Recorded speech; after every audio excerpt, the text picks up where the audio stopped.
ناظرین السلام علیکم، ڈاکٹر دانش ریئل فوکس کے ساتھ حاضر ہے۔ ایچیسن کا واقعہ کیا یہ پاکستان کا پہلا واقعہ ہے؟ یقیناً ایسا نہیں ہے۔ ہاں، جو آسٹریلین ماہر تعلیم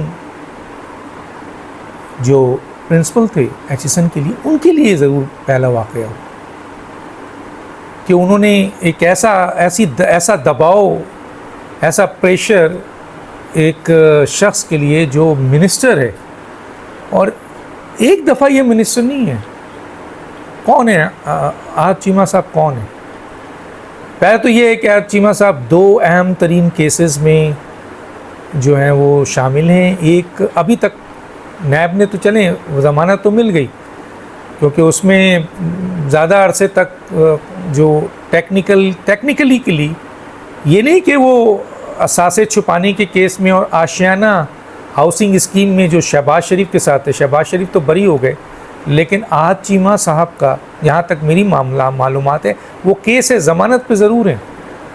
اور کہا یہ جاتا ہے کہ کیونکہ سپریم کورٹ کسی بھی ایسے کیس کو ٹیکنیکلی ضمانت دے دیتی ہے جب وہ پرولونگ ہوتا ہے، تو یہ پرولونگ ہوا تھا۔ تو دو اہم کیسز ہیں۔ احد چیمہ کون ہے؟ احد چیمہ پاکستان پنجاب کے اہم ترین پروجیکٹ میں رہے ہیں، 2 دفعہ ایل ڈی اے کے ڈی جی رہے ہیں۔ سوچئے ایل ڈی اے کا جو ڈی جی ہوگا وہ کون ہوگا؟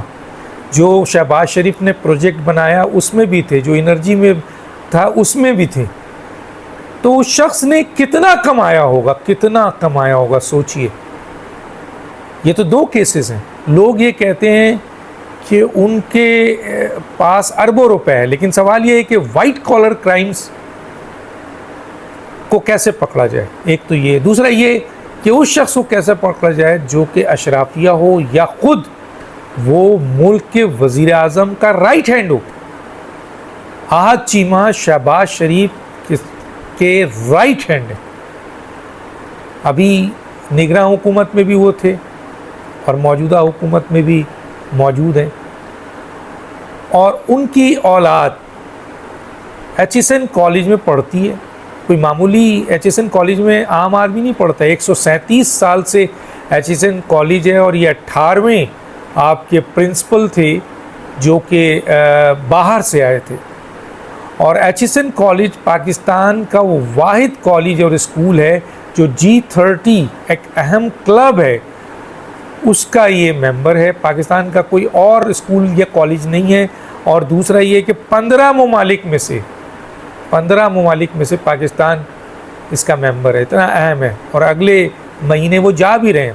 اور اگر یہ نہیں گئے یا پاکستان نے اس کلب میں نہیں گیا تو اس کی رکنیت بھی کینسل ہو سکتی ہے۔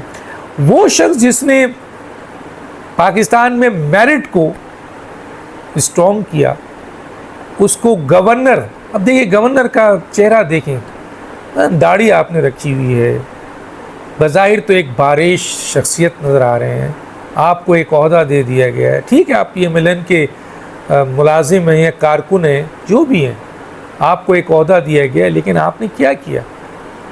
پہلے تو آپ نے انسٹرکشن جاری کی، اور پھر جب نہیں کیا گیا تو آپ نے اس کا غصہ اس طرح ہوتا ہے کہ براہ راست اپنے اختیارات کو استعمال کرتے ہوئے ان کی بھی فیس معاف کر دی۔ یہ کیا ہے؟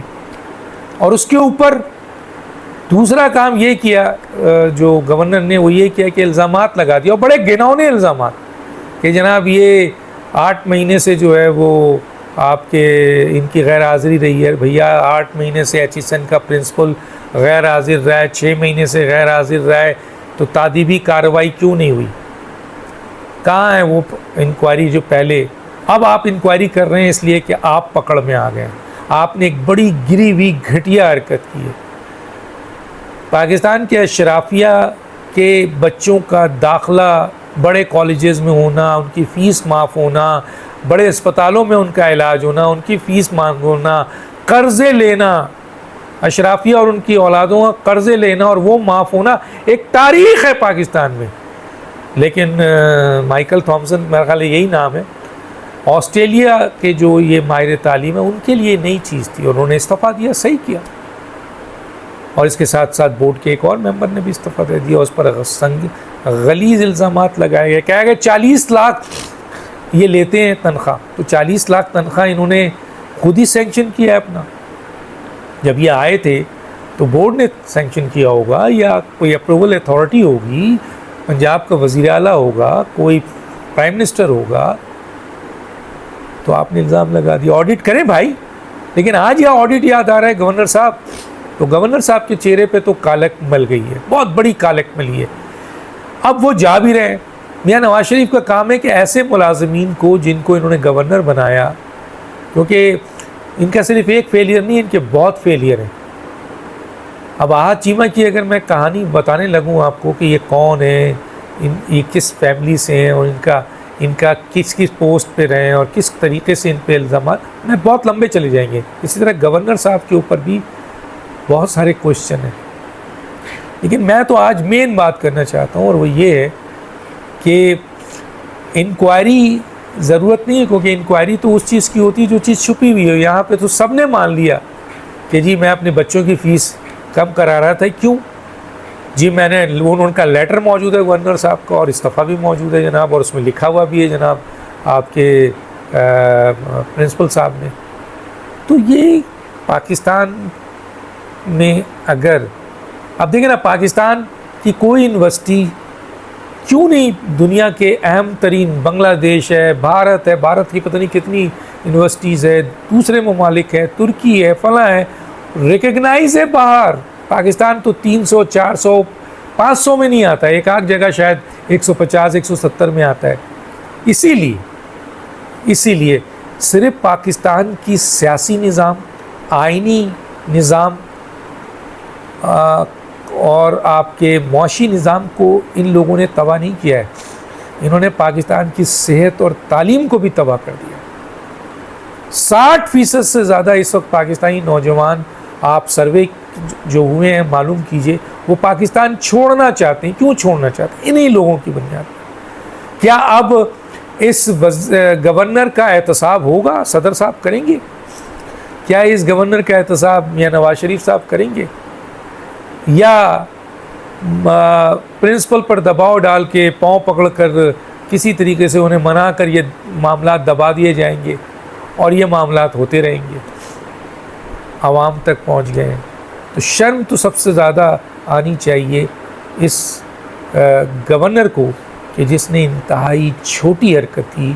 ایک طرف اس نے غلط کام کیا, اور اپنے غلط کام کو جسٹیفائی کرنے کے لیے اس شخص پہ جس کے ایجوکیشنل بہت اچھی پرفارمنس ہے, جو یہاں آیا پہلی دفعہ ایچ کالج کا پرنسپل, باہر کا آدمی بنا, اور وہ آسٹریلین ہے, ماہر تعلیم ہے, اور اس نے ایچ کو بہت مضبوط کیا. اب یہ بورڈ میں کون لوگ بیٹھتے ہیں؟ بورڈ میں تو یہ سیاسی لوگ جو اپنے پسند کے ہیں, حکومت ان کو لا کر بیٹھاتی ہے. تو بورڈ نے تو ان کو سپورٹ کرنا ہی کرنا ہے. کن کو؟ ان وزیر اعظم کو, گورنر کو, وزیر اعلیٰ کو. لیکن پرنسپل اکیلے سٹینڈ کیا اس نے, اور آج پوری پاکستانی قوم اس کے ساتھ کھڑی ہے. اگر ایسا نہیں ہے, اگر نہیں کھڑے ہوں گے, تو پاکستان میں تو ویسے ہی ہر چیز میرٹ سے آ رہی ہے, حکمران میرٹ سے آ رہی ہے, پارلیمنٹ میرٹ سے آ رہی ہے, انتظامیہ میرٹ سے آ رہی ہے, ہیلتھ ایجوکیشن بھی میرٹ سے آ رہی ہو گیا ہے. تو گورنر کو سخت سے سخت سزا ملنی چاہیے, کسی صورت میں اس شخص کو نہیں چھوڑنا چاہیے, اور جو لوگ اس کے محرکات میں شامل ہیں ان کو بھی سزا ملنی چاہیے. ڈاکٹر دانش کو یاد دیجیے. اللہ حافظ.